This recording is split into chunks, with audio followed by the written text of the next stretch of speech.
Good morning guys. Hindi na ako nag-vlog yesterday after ni Martin na mag room tour dito kasi napagod talaga ako. Sobrang natulog lang ako. Yun lang ginawa ko. And now I just woke up. Haggard over Sosa, it's fine.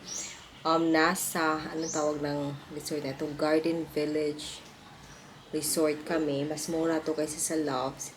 And mas small din yung room nila. Pero, yeah, mas small lang yung room nila, yung bed nila guys, sobrang liit. Parang, basta maliit.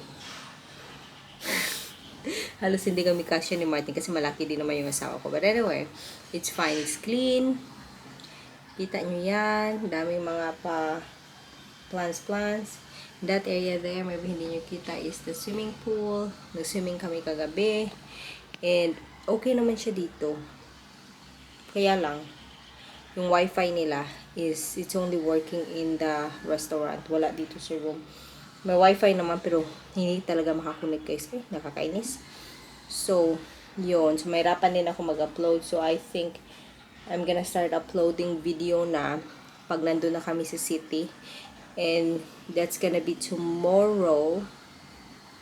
We're gonna check out, actually 12 yung check out dito, but we're gonna check out 10:30 para maaga kami dun sa city, and we're gonna stay in another hotel na naman, and this time it's a nicer one. It's called Lex Hotel, doon malapit sa Iscayo, na doon ako lumaki. So parang new hotel ata yan. So doon kami, and maganda din kasi this is our last week dito sa Pinas. By Saturday, uwi na kami ng Denmark, and then work na naman. So, it would be nice to have a little bit of luxury. Not luxury, but, you know, a bit better hotel than we used to have. Tapos, may free breakfast na din. So, hindi tayo magugutom, hindi tayo mag-iisip kung saan pakakain. It's gonna be a busy week. Sobra. Na-stress na ako pag iniisip ko. Kasi, I have to meet some friends na hindi ko pa nakikita. And by that time, Tuesday, so mga late afternoon na kami mauwi. And then by Wednesday, gusto ko ayusin yung buhok ko. And that's gonna take minimum 6 hours. Tapos I have to buy a lot of things pa. 9. There will be like a little dinner party. Not a party, but family dinner. May lechon. In order ko talaga yung lechon guys. Kasi na-miss ko talaga yung lechon. And then October 1, fly na. And then tingin ako ng tingin to. October 1, fly na ng Denmark. October 2, nandun na kami. October 3, work na. Yun, kaya natin yan. But anyway, relax lang muna tayo dito. Nainis ako kasi walang wifi. Sa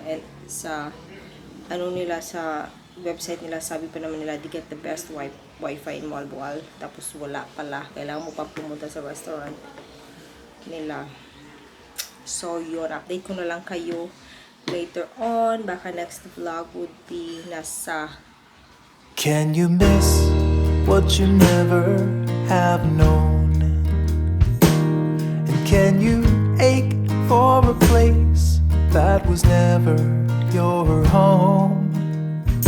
No misgivings or shame, like a moth to the flame, burn up or fizzle alone.